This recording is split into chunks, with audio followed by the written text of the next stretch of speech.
No Evangelho de João, no capítulo 1, a palavra de Deus ela diz assim: no princípio era o Verbo, e o Verbo estava com Deus, e o Verbo era Deus. Ele estava no princípio com Deus. Todas as coisas foram feitas por intermédio dele, e sem ele, nada do que foi feito se fez.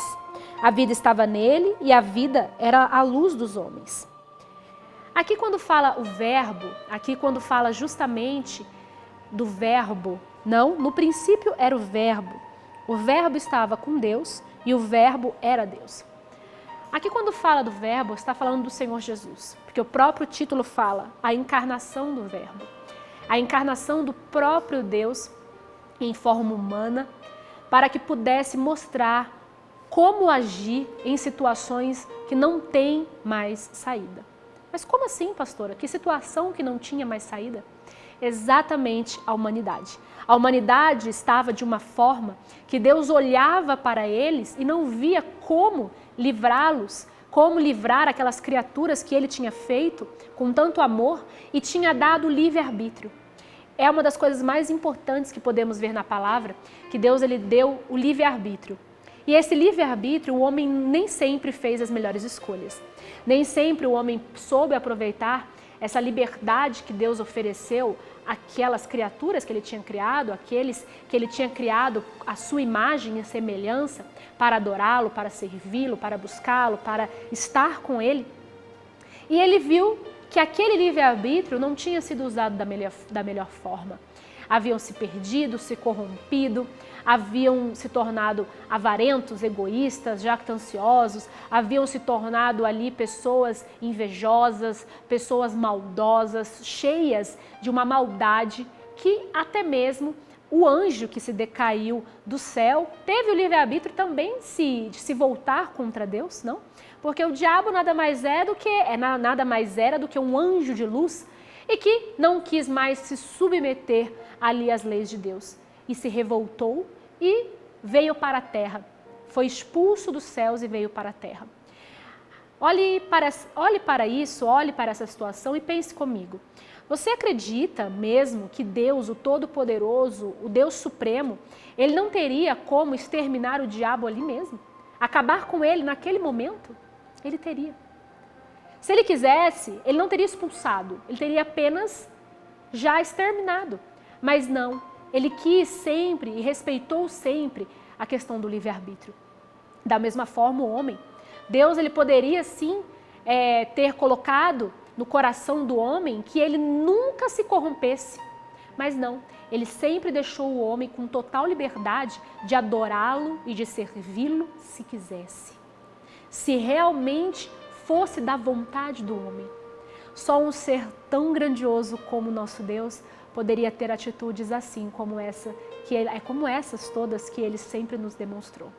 E justamente quando ele olhou para a humanidade, não viu uma resposta, não viu ali como aquelas pessoas poderem novamente ter uma oportunidade com Deus, novamente ali se achegarem a Deus, novamente ali estarem com Deus, ele falou: eu vou dar o meu exemplo agora. Vou mostrar aos homens que é possível vencer. Vou mostrar às pessoas que é possível sim vencer a inveja, é possível sim vencer o mal, é possível sim beijar o rosto daquele que te deu um tapa na cara. É possível sim você olhar com olhos de amor e de misericórdia para com aquelas pessoas que te maltrataram, que te escarneceram. É possível. Ele veio para nos mostrar isso. Porque o Senhor Jesus, quando se fez verbo, como a palavra aqui diz, ele continuava sendo Deus em sua essência, mas sujeito aos mesmos sentimentos humanos. Ele poderia, a qualquer momento, acabar com tudo. Dizer, não quero mais, ir embora de novo para o céu, a humanidade não tem mais jeito, não tem conserto, eu estou aqui tentando ensinar e eles estão me julgando, estou aqui tentando ensinar e eles estão aí fazendo de tudo para arrumar a minha morte, planejando aí contra mim, um me traindo, o outro duvidando, o outro...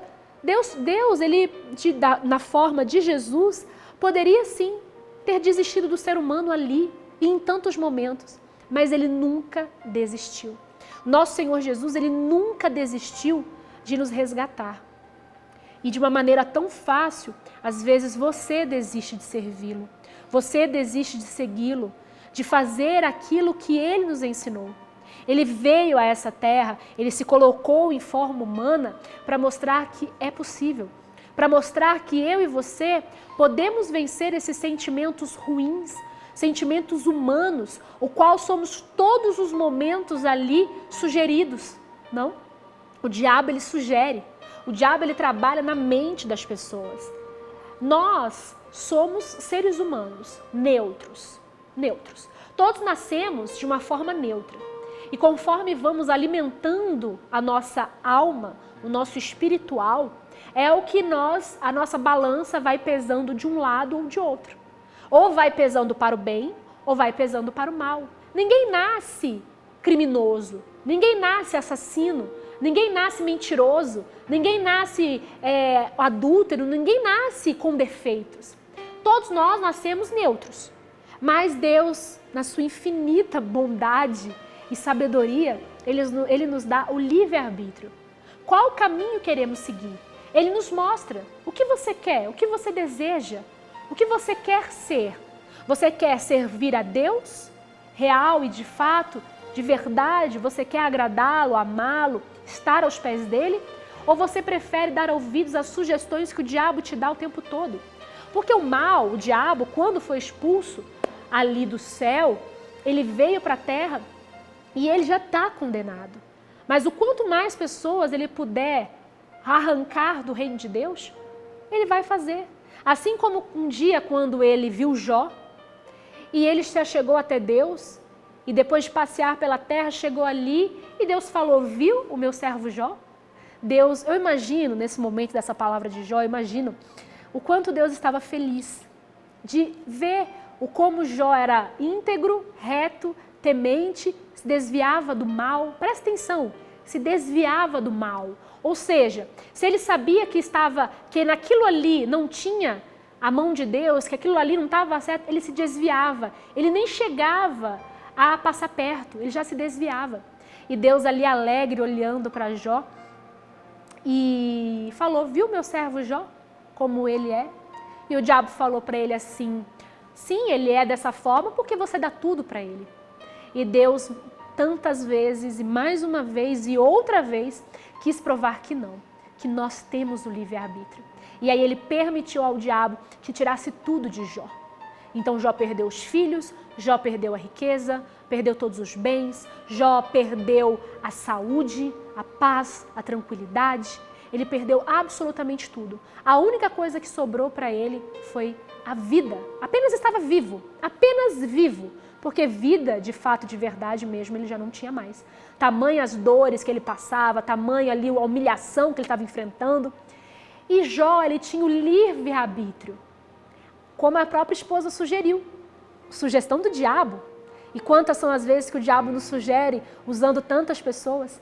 E o diabo sugeriu ali através da esposa, amaldiçoa o teu Deus e morre. Qual que era? Por que a esposa de Jó falou isso? Amando do diabo. Ele só precisava amaldiçoar a Deus e morrer, para que o diabo pudesse mostrar para Deus que as pessoas são ingratas, que as pessoas não vão adorar a Ele livremente, apenas por interesse. E Jó, que maravilha foi e é ler sempre a história de Jó. Ele ali, mesmo sem entender, em muitos momentos, se você ler ali todo o livro de Jó, você vai perceber que ele não entendia o porquê. Ele não entendia a razão, mas o que ele sabia é que ele continuaria servindo a Deus. O que ele sabia é que ele continuaria mantendo Deus vivo dentro dele, servindo a Deus independente das circunstâncias. Será que eu ou você faríamos isso? Será que eu e você temos que pensar se faríamos exatamente isso? Se continuaríamos servindo a Deus? Se continuaríamos ali dando crédito a Deus de tudo?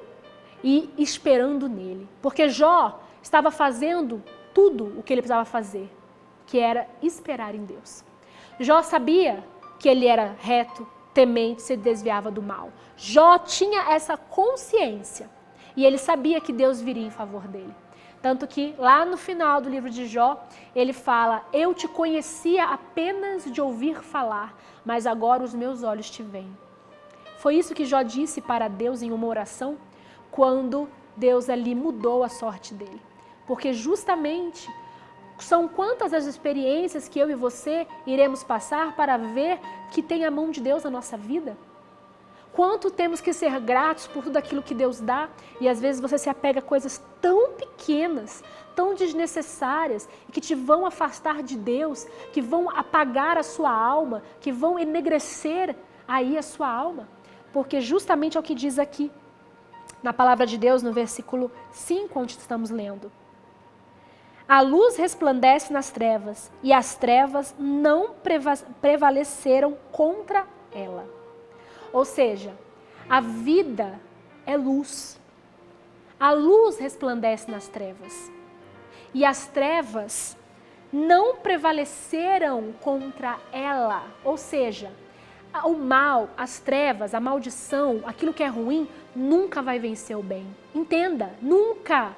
Por mais que seja difícil, por mais que seja dolorido, por mais que pareça tão difícil, que está tão longe de chegar, nunca o mal, ele vai se sobressair sobre o bem. Ele nunca vai se sobressair sobre o bem. Muito pelo contrário, a luz sempre vai dissipar as trevas. A luz sempre vai mandar as trevas embora. Sempre vai apagar ali o mal que está ao derredor, o mal que está ali querendo tocar em sua vida. A luz vai chegar e vai mandar todo mundo embora. A luz vai chegar e vai mandar todo mundo embora. Então saiba de fato, de verdade, que Deus, ele deseja que você esteja com Ele. Que Deus, ele deseja que você seja luz com Ele. Ele deseja que você realmente seja luz onde quer que você for. Faz um favor para mim, estamos aqui, mas eu vou pedir para pegarem a nossa panela de pressão. Vocês estão ouvindo aí o chiadinho? É a nossa panela de pressão. Pega aqui para mim, por favor, leva lá na cozinha. Pode deixar lá na nossa cozinha para não ficar esse barulhinho de chiadinho aqui. E quando for para tirar, a gente traz de volta. E Deus, ele quer que você e eu estejamos sempre mostrando a luz que Ele é. Mostrando a luz que tem sobre a nossa vida, sobre aquilo que Ele quer que sejamos. Deus, ele vai olhar para você e se alegrar, como Ele se alegrou das atitudes do Senhor Jesus. Quando o Senhor Jesus, ele veio à terra e ele se batizou, Deus apareceu ali, desceu como pomba e diz, esse é o meu filho amado em quem me comprazo, ou seja, que me agrada. O meu filho amado que me agrada, que aceitou de primeiro fazer aquilo que Deus estava sugerindo ali como resolução para a humanidade. Jesus, ele amou ao mundo de tal maneira, Deus, ele amou o mundo de tal maneira que deu o seu único filho para que pudéssemos ter ali vida, para que realmente pudéssemos experimentar daquilo que Ele tem preparado para nós. Mas você tem valorizado isso?